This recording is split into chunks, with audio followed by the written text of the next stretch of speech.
हृदय की बात कह रहा हूं, समझना। बहुत बार ये देखा,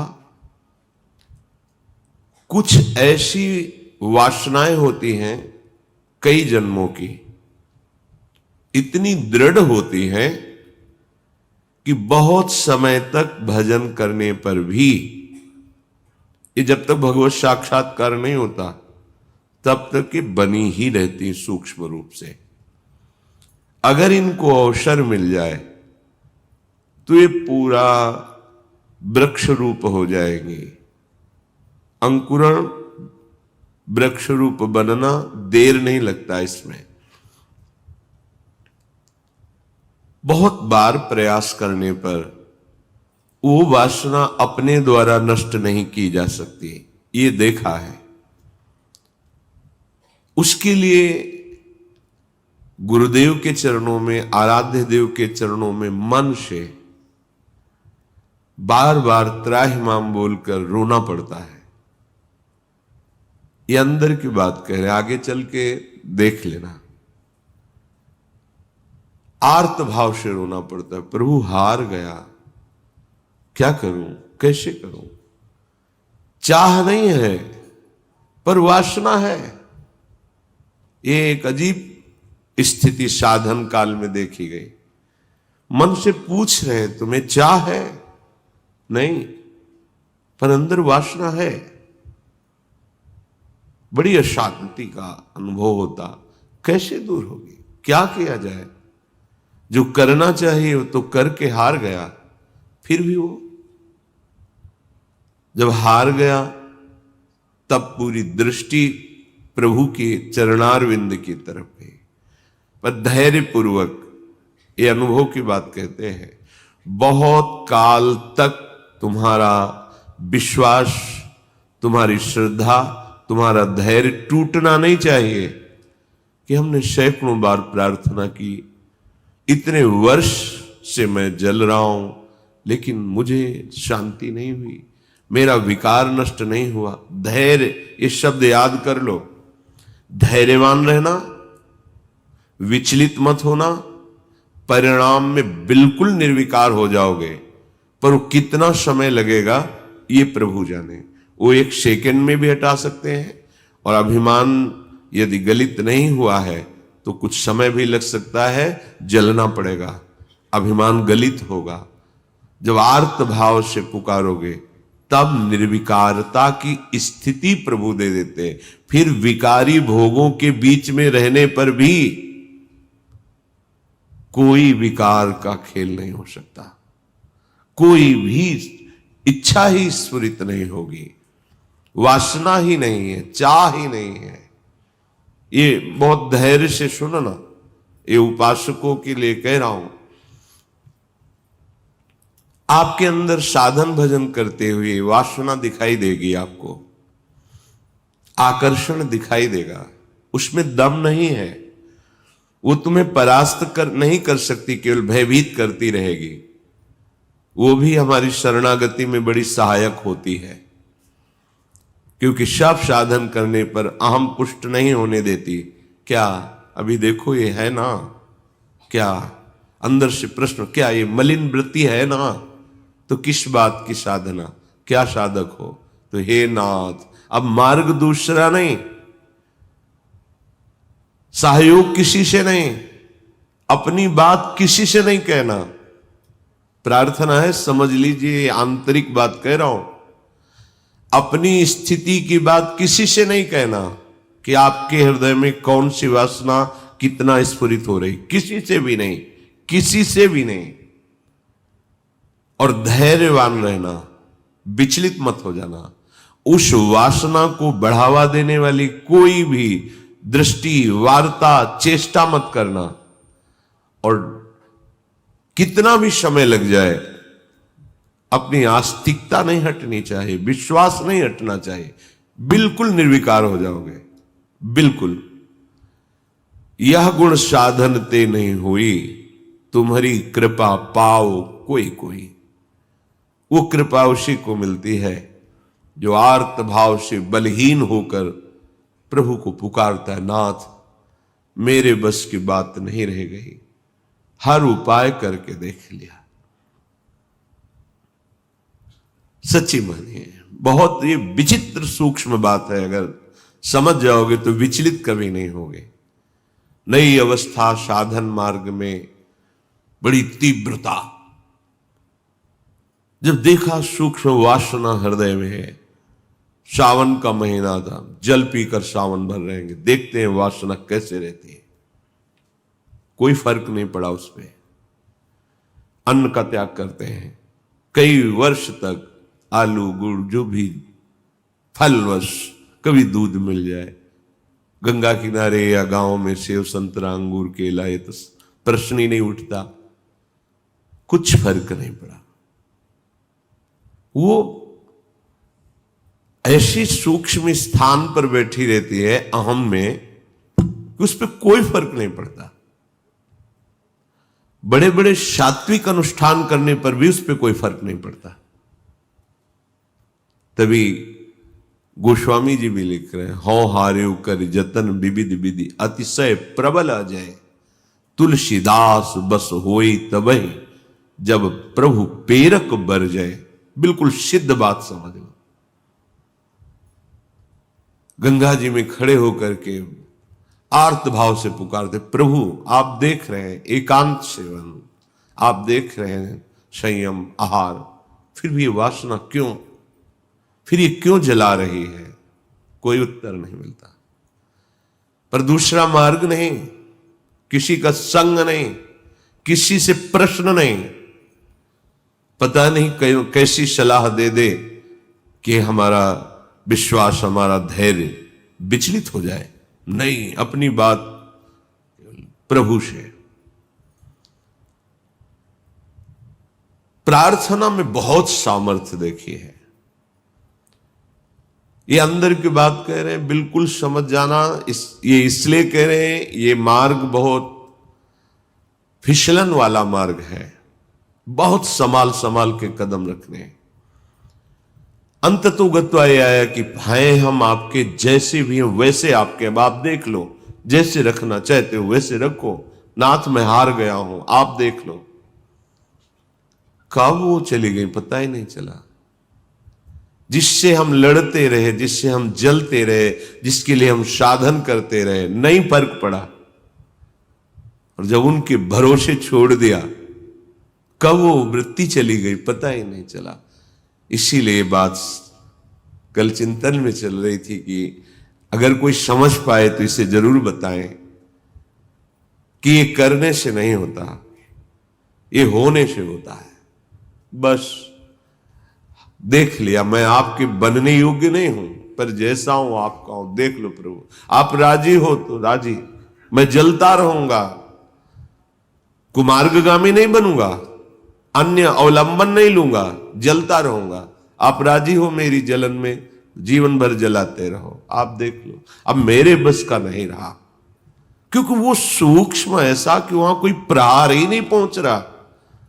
अंतःकरण की अहम के महल में सूक्ष्मता से वो रह रहा है। जो भी करो वो बहुत पुष्ट हो रहा है।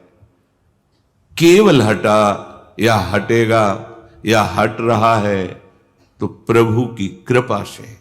इसलिए बड़े बड़े महापुरुषों के वचनों में दैन्यता और कृपा शब्द आता है। दैन्यता को हम तुच्छा परम मधमा, कृपा हेश वृंदावनस्य, ये वृंदावन की महिमा, ये वृंदावनेश्वरी की महिमा, वृंदावनाधीश्वर की कृपा। ये अंदर से कह रहा हूं, समझ लो, एकदम समझ लो। धैर्यवान रहना, विचलित मत होना, ये न सोचना कि इतना समय हो गया अभी नष्ट नहीं हुआ। बिल्कुल नष्ट हो जाएगा, पता ही नहीं चलेगा। जैसे आप कब जवान हुए, कोई तारीख, कोई तिथि, किस दिन आपकी दाढ़ी मूछ उगी, आपने समय तारीख, ऐसे वो घड़ी भी याद नहीं रहेगी कब आप निर्वासनिक हो गए। कभी स्मृति में आएगा, अच्छा ये तो बहुत वर्षों से जलाया, वो तो अब ढूंढे भी नहीं मिल रही वृत्ति, गई। देखो प्रभु की कैसी कृपा हुई, ऐसा अनुभव होता है। श्रीपाद कह रहे कि शास्त्र और गुरुदेव के वचन करोड़ों बार समझाए जा रहे हैं, तुम्हें समझ में नहीं आ रहा। जिससे लोक निंदा हो ऐसी चेष्टाएं, ऐसे आचरण, तुम क्यों संयम में नहीं रह रहे? देखो, इतना तो है कि हृदय जल रहा है, पर चेष्टाओं पर अंकुश होना चाहिए। हृदय में चाहत जला रही है संसार के भोगों की, पर हम बाहर से संयोग नहीं होने देंगे। तो उससे क्या होगा? वो क्रमशः हर बार कम होती चली जाएगी, शांत होती चली जाएगी, पर पूर्णतया निर्विकार स्थिति ये भगवत कृपा से होती है। मनागपि च नोत्सहे हत मनो युवत्या हृतम निरोधुमत ईदृशम किम विताश वृंदाटवी। ए भाई, अपने भाग्य को नीचा मत गिराओ। माया के द्वारा अपरहित मन से अधर्माचरण मत करो, बहुत पछताना होता है। प्रमाद स्थिति में समझ में नहीं आता, गलती हो जाती है। जब गलती हो जाती है तो उत्साह नष्ट हो जाता है, तो लगता है अब क्या, फिर वो गलती पे गलती, गलती पे गलती करता हुआ, फिर उसको लगता है इसके बिना तो मैं जी ही नहीं सकता। गया हतभाग्य, नीचे गिर गया, भाग्य नष्ट हो गया उसका। जो मनुष्य जीवन, दिव्यता, भगवत तत्व का बोध, भगवत प्रेम प्राप्ति, जगत मंगल करने वाला, वो गिर गया। जहां हमें ये बनना चाहिए था, वहां हम वासना के अधीन हो गए। श्रीपाद कह रहे हैं, अगर कोई रोक सकता है मुझ पतित को, निरुद्ध मत ईदृशम किम विताश वृंदाटवी, तो मुझे वृंदावन रोक सकता है। श्रीपाद की निष्ठा धाम की अद्भुत है। ये धाम मुझे निर्विकार कर देगा। हिया फिरे स्वार्थ आपने, भजन गए फिरे बाह। श्री ध्रुवदास। वृंदावन का जिसको अनुभव हुआ तो देखा है कि वृंदावन का आश्रय ले ले तो धीरे धीरे वो हृदय को निर्विकार कर देता है, प्रिया प्रीतम में कर देता है। यहां से बाहर जो आते जाते जन अनुभव करें, यहां एक आते ही एक दिव्यता है, एक अलौकिक निर्विकार की स्थिति अपने आप यहां है। बाहर निकलते हैं वो भजन, वो आनंद, वो चिंतन अपने आप हट जाता है, क्योंकि त्रिगुणात्मिका माया का प्रवाह है। ये धाम है। जो निरंतर धाम में वास करते हैं, अगर वो सावधान होकर के रहने से रहे, तो श्रीपाद कह रहे हैं कि राधा कीर्ति सुधा रसेन रसना, रात्रिं दिवं पूर्यता, श्री वृंदा विपिने तदीय पदयो, कैंकर्य में वार्थ्याम, धैर्यं स्वर्णमयी सितुर्नववयो, रूपश्रियाहार्यताम्, प्रेमाश्रुत पुलकादि भाव विभव, व्यक्त्या जगत्तार्यताम्। यदि आप रहनी से रह गए वृंदावन में, तो आपके हृदय का परिवर्तन होना प्रारंभ हो गया।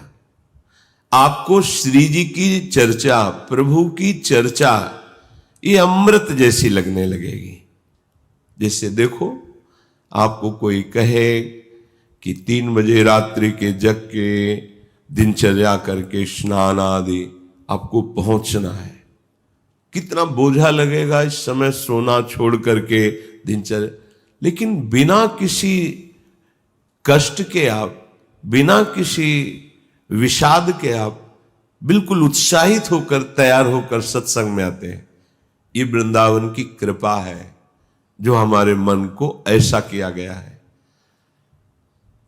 नहीं तो शरीर सुख में ही हम संतोष किए हुए बैठे हैं, परमार्थ की, अध्यात्म की वृत्ति की तरफ है ही नहीं। वर्तमान के भोगों में मगन हुआ प्राणी वो भविष्य को नहीं देख पा रहा है कि मेरी अमूल्य श्वासें, मेरा अमूल्य समय व्यर्थ में नष्ट हो रहा है। शरीर छूटने के बाद फिर पछताना ही पछताना है। कोई वस्तु, व्यक्ति, स्थान, पद हमारे साथ नहीं है। केवल प्रभु का नाम, प्रभु का चिंतन, प्रभु की सेवा, सत्संग, यही सत्य सच्चिदानंद है। यही तुम्हें शरीर छूटने के बाद परम सुख देगा। देखो, लौकिक सुखों के भोगों में लोग प्राण त्याग रहे हैं। तुम्हें एक जरा सा विवेक केवल धारण करने की जरूरत है। तुम्हें खुद दिखाई देगा कि सब धोखे में जीवन नष्ट हो रहा है। अज्ञान है इसलिए नहीं समझ में आ। थोड़ा सा विवेक, थोड़ा सा ज्ञान जागृत हो तो आप वैराग्यवान बन जाएंगे अंदर से। यदि आपको प्रभु की कथा वार्ता अच्छी लगने लगी है, बड़ी कृपा हो गई है। रोग का प्रभाव कम होने लगा है। नहीं, यह हरिचरित सुहाता नहीं है। जब हृदय मलिन होता है तो भगवत चर्चा नहीं सुहाती। राधा कीर्ति सुधा रसेन, रसना, ऐसा आपका जीव का स्वभाव बन जाए। चतुराशी जी, आपका जीवन बन जाए।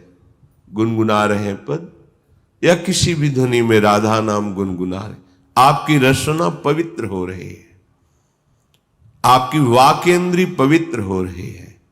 जब राधा राधा बोलते हैं तो ये जो रस निकलता है मुख में, ये बहुत बड़ा चरणामृत है। जैसे हम नाम का स्नान कराते तो चरणामृत होता है ना।